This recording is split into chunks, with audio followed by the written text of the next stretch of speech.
something about we were discussing this about forcing the body to react to the sauna. Dr. Rhonda Patrick, who wrote that really fascinating paper on the effects of sauna, and she's a huge proponent of sauna and the reaction that your body has to this extreme heat of the sauna. So your body compensates in some way for that, and then when it realizes it's just a temporary situation, you get the benefit of that compensation without actually being in some life-threatening position where your body has to, fire up all these protection systems.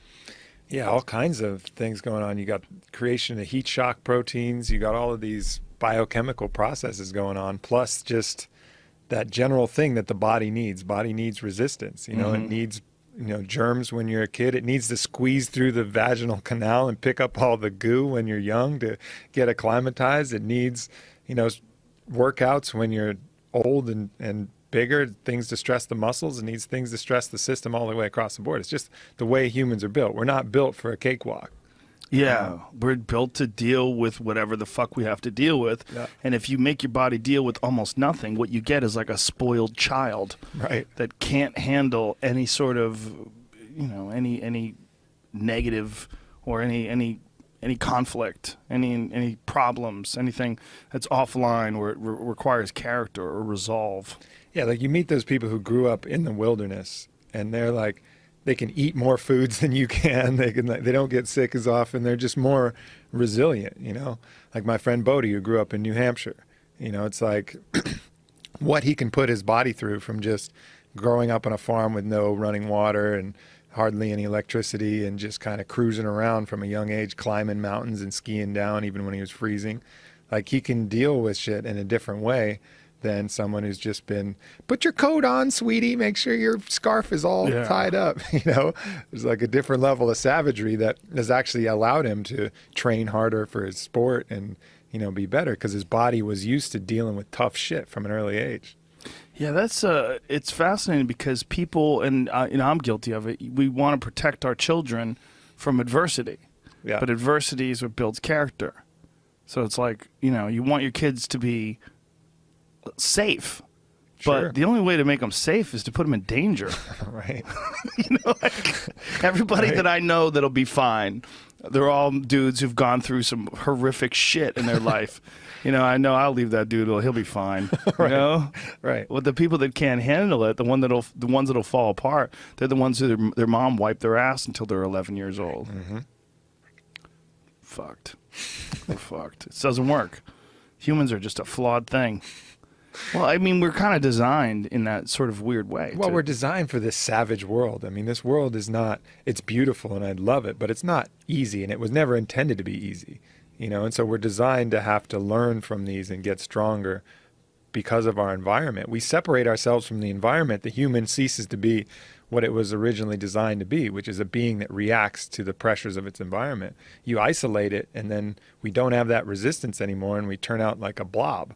Well, there was a study that I tweeted yesterday about that, sort of in direct relation to that, about young men today that are addicted to pornography and video games, and they're going through this masculinity crisis.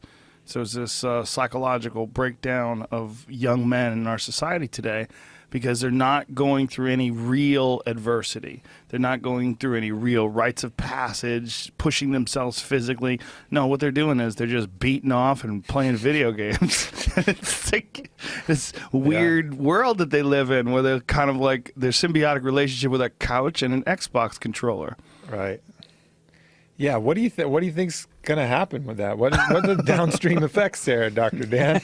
Yeah. Yeah, I think Have you seen that study? I haven't seen the study you're talking about, but that makes perfect sense. We're having like two divergent populations where some people are really seeking these kinds of experiences where they're able to stress their system, grow their potential, become their best selves. And you have other people that, because they don't have a connection to what's happening, they don't have a connection to purpose, passion, drive, inspiration. They're not mentored. They're not going through these rites of passage. They're not going through any kind of supportive exploration of themselves in the world. They're just finding ways to distract themselves and find some kind of pleasure in the big craziness of it all. So in the midst of that, you're going to have this massive widening between these two divergent populations. It's so seductive on the video game, though, because you think you're improving yourself, because you have these characters that are avatars that are you to an actual real population of people who identify you as that character. And then the more work you put into that character, the more you improve it. It improves their skills. They get richer. They get badass shit, like the equivalent of rims that spin, you know, on their weapons. And then they get level 40, 50, 60. And then you're really swinging a big dick out there, you know, when you're that big. So it's this seductive thing of they do feel like they're improving, but they're not actually. Yeah, how do you actualize that in the world? Well, is that the case, or is it this? Are we in some sort of a transitionary period between a physical, biological, carbon-based cellular life and a digital life? Because if we really do transition to a digital life, which there's a lot of speculation from legitimate scientists and people that are looking at the curve of learning and the exponential growth of technology, and they're like, look, this is inevitable. We're not going to be physical beings for that much longer. Like it's pretty obvious that we're going to eventually incorporate with machines and to the point where the concept of living in a virtual world, a world where you can just put on these headsets and go into the world of Avatar and live out this intense, unbelievably rich existence inside this artificially created world, is going to be so much more appealing and attractive. And I think that's what we're seeing with these kids. When they're playing Call of Duty or in these other games, it's so much better than going out and being a regular teenager with no job prospects, no skills, nothing unique about you, nothing particularly challenging in your life other than, you know, feeding yourself and getting to bed on time. You know, it's just nothing there, but they can go into this world and this fucking bullets flying overhead, and they're all talking on headsets and trying to set up an ambush to go get the enemy, and and helicopters are flying overhead, and that's way more exciting. It's way more exciting, and this is just the beginnings of this digital world. I mean, these are artificial realities that they exist in, but they're so clearly artificial that we don't think of them that way. We think of them as a video game.